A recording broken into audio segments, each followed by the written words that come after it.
സഖാവ് KR മലപ്പട്ടത്തെ പാർട്ടിയുടെ ആദ്യകാല നേതാക്കളിൽ ഒരാളായിരുന്നു. ദീർഘകാലം കമ്മ്യൂണിസ്റ്റ് പാർട്ടി മാർക്സിസ്റ്റിൻ്റെ നേതാവായും കർഷക സംഘത്തിൻ്റെ നേതാവായും സഖാവ് KR പ്രവർത്തിക്കേണ്ടായി. ശ്രീകണ്ഠപുരം ഏരിയ കമ്മിറ്റി രൂപീകൃതമായ ഘട്ടത്തിൽ ആദ്യത്തെ കമ്മിറ്റിയുടെ സെക്രട്ടറി ഞാനായിരുന്നു. ആ കമ്മിറ്റിയിൽ സഖാവ് KR ഉണ്ടായിരുന്നു. തുടർന്ന് ചില അസൗകര്യത്തെ തുടർന്ന് ഞാൻ സെക്രട്ടറി സ്ഥാനത്ത് ഒഴിവായപ്പോൾ പിന്നീട് ശ്രീകണ്ഠപുരം ഏരിയയുടെ സെക്രട്ടറിയായി പ്രവർത്തിച്ചത് സഖാവ് KR ആയിരുന്നു. KR ഒരു ടേമിൽ KR സെക്രട്ടറിയായി പ്രവർത്തിച്ചു.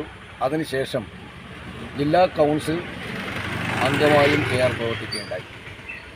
ആ ഘട്ടത്തിൽ ആണ് ഏരിയ കമ്മിറ്റി സെക്രട്ടറി സ്ഥാനത്ത് നിന്ന് KR ഒഴിവായത്. തുടർന്ന് പാർട്ടിയുടെ കർഷക സംഘത്തിൻ്റെയും നേതൃനിലയിൽ തന്നെ KR പ്രവർത്തിക്കുകയുണ്ടായിട്ടുണ്ട്. മലപ്പട്ട സർവീസ് സഹകരണ ബാങ്കിൻ്റെ പ്രസിഡന്റ്, അതുപോലെ മലപ്പട്ടത്തിൻ്റെ വികസന കാര്യങ്ങളിലൊക്കെ പാർട്ടി നേതാവെന്ന നിലക്ക് മുൻപിൽ നിന്ന് സഖാവ് KR പ്രവർത്തിക്കുകയുണ്ടായിട്ടുണ്ട്. എല്ലാ വിഭാഗം ജനങ്ങളോടും നല്ല സൗഹൃദത്തിൽ കഴിഞ്ഞ ഒരു നേതാവായിരുന്നു സഖാവ് KR. എനിക്ക് വ്യക്തിപരമായി പറഞ്ഞാൽ എൻ്റെ ഒരു സഹോദരന്, ജ്യേഷ്ഠ സഹോദരന് തുല്യമായിട്ടാണ് KRനെ കണ്ടിരുന്നത്. മാത്രമല്ല ഒരു എളിയ സഹോദരനോടെന്നുള്ള സ്നേഹത്തോടെയാണ് എക്കാലത്തും KR എന്നോടും പെരുമാറിയിരുന്നത്.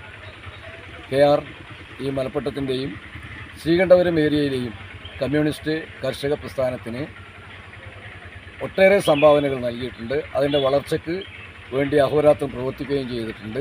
KRൻ്റെ ദേഹവിയോഗം ഈ പ്രദേശത്തെ മലപ്പട്ടത്തെയും ശ്രീകണ്ഠപുരം ഏരിയയിലെയും പാർട്ടിക്ക് വലിയ നഷ്ടമാണ് ഉണ്ടാക്കിയിട്ടുള്ളത്. തീർച്ചയായും KRൻ്റെ ദേഹവിയോഗത്തിൽ ദുഃഖിക്കുന്ന കുടുംബത്തോടൊപ്പം, ജനങ്ങളോടൊപ്പം എൻ്റെയും ദുഃഖവും അനുശോചനവും രേഖപ്പെടുത്തുകയാണ്.